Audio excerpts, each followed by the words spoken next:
There are several common ways to size your scenic flats. Gelatin glue formulas are the traditional method, but gelatin glue is not readily available. You will need to make it yourself. Heating the gelatin glue will generate odors, stinking up the shop. If you want to avoid the animal byproduct element, choose one of the alternatives. A laundry starch method is the preferred process, especially if you need your fabric to be translucent. Formulas and procedures are widely available at theatrical supply stores.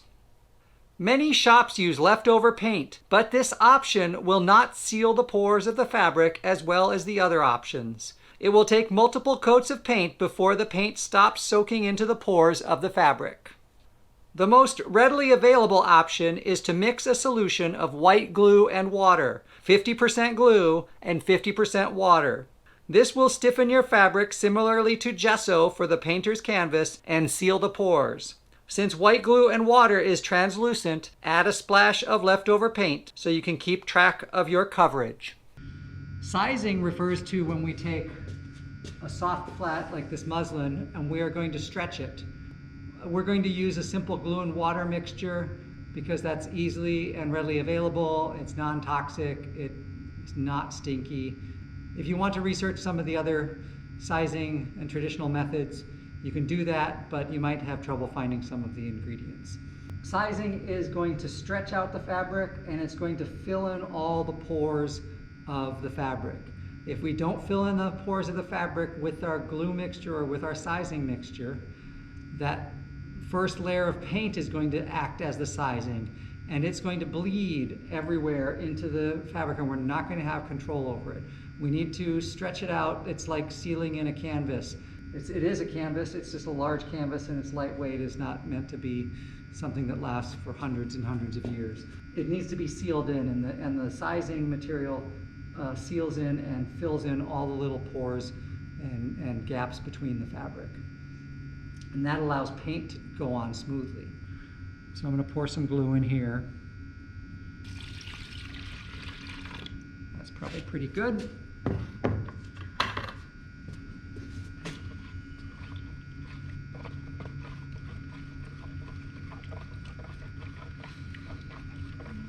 Like with the Dutchman, if we just put it on straight on, it's going to go on clear, and we're going to have a hard time knowing where we are, where we've been, where we're going.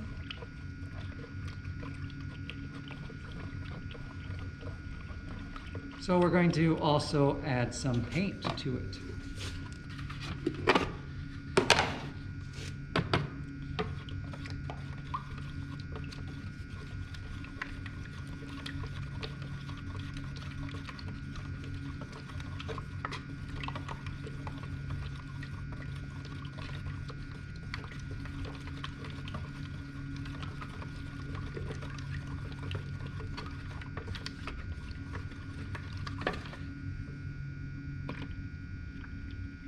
I'm going to pour all that in there. It's more than we need.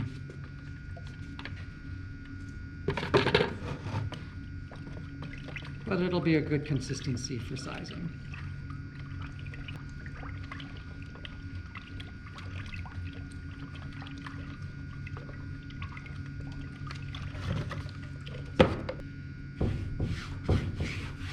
When you want to paint this on, you're going to see that it stretches out the fabric. You want to make sure that you get the sizing in all of the cracks and crevices of the fabric, which means you've got to go crisscrossing and go all possible directions.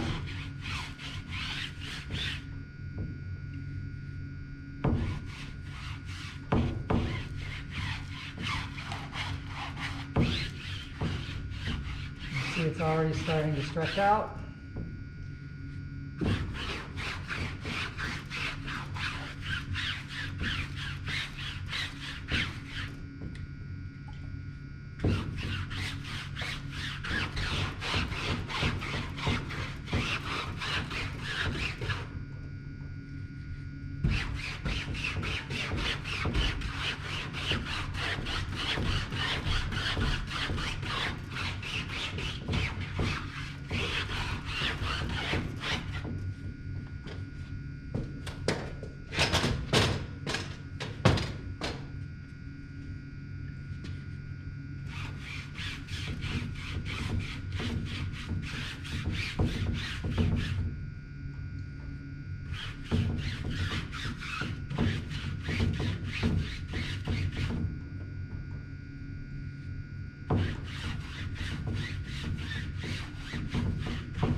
That's it.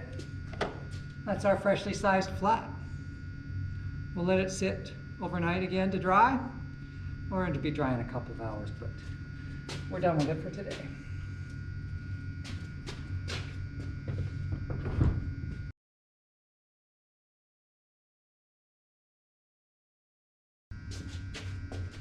This is what our finished flat looks like from the back after the sizing has mostly dried.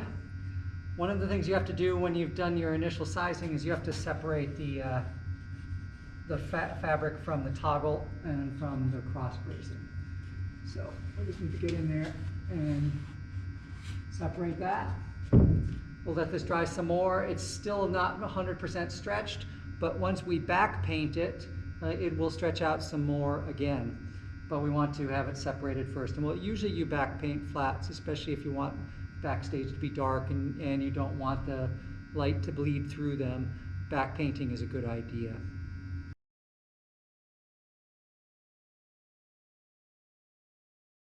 This is a typical flat back painted with black paint. Note that this flat is missing its corner bracing framing pieces. Another typical flat back painted with leftover paint. This flat also has no corner bracing, and both this flat and the previous one have half straps instead of keystones at the toggle joints. You should use a keystone here, or use a corner block at least, for stronger construction, but don't use the half strap. It doesn't have enough coverage to make a strong joint. This is an example of a flat made with modified joinery using corner blocks only, but the back painting was done poorly. It has poor and incomplete coverage and will not provide adequate flame retardancy. This is a typical flat that has not been back painted. Again, another example built without installing corner bracing. I'm back painting this flat, and we're going to put some just simple flat black on there. Your back painting can be whatever color is needed. It's usually a dark gray or a black or something like that, so that the backstage doesn't reflect a lot of light. It's not going to be a white or a lighter color. It could be for a touring show for some other reason. You may see the backside of the flat while things are being moved, but normally it's going to be a dark gray or a black. I did mix my paint to be the 2-to-1 ratio that is my standard paint ratio for scene painting, and that's what we want to do with this. We want it to be your standard scene painting mixture. It does need to go on thin. We don't want to use it straight out of the can. It's going to be too thick, and it's just going to make our flat heavier than it needs to be. We want to seal it in. We want to seal the back side of the muslin, and we want to make sure that light is not reflecting off the back of the flat. Like I did with the front of the flat, I'm choosing to use a brush and not a roller, and that allows me to get into all the grooves and cracks and crevices and the fibers of the muslin as well. You do want to get in all the corners and under those corner blocks and everywhere and not miss anything. It's really hard sometimes to get into the corners, and I might need to go down to a smaller brush to do that.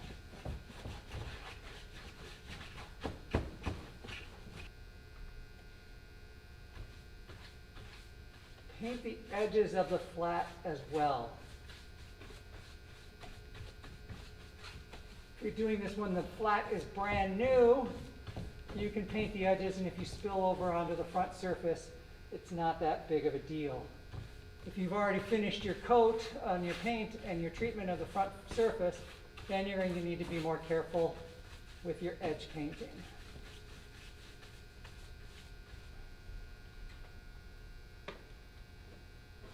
Should work on getting underneath my corner bracing as well.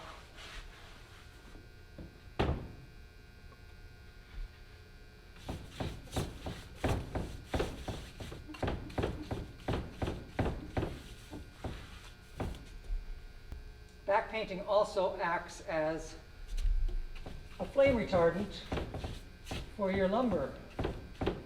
Now that I've painted it, it's no longer raw wood, and it has a coat of paint, and that's a layer of flame retardant. You can mix flame retardant with your paint and have an extra duty that way. But most places, painted lumber is considered treated with flame retardant, unless it's a highly volatile or flammable paint material. And I don't have to do this standing up, with the flat standing up. I could do it laying flat on a table or on sawhorses. I only set it up standing up so I could get good video footage.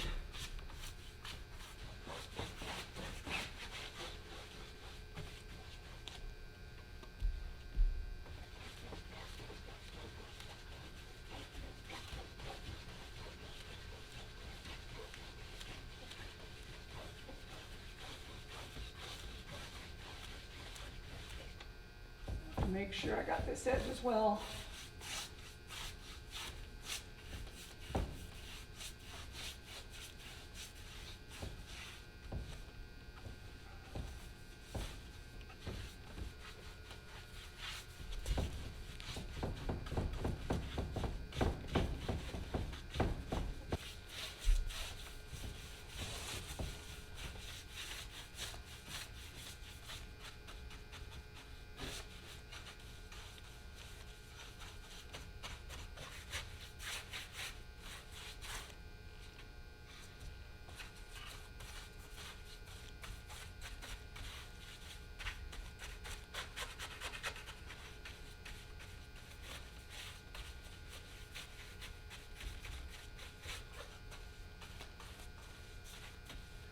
I'm also not going to be able to get along the bottom edge until I turn the flat over.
Just a little bit over here.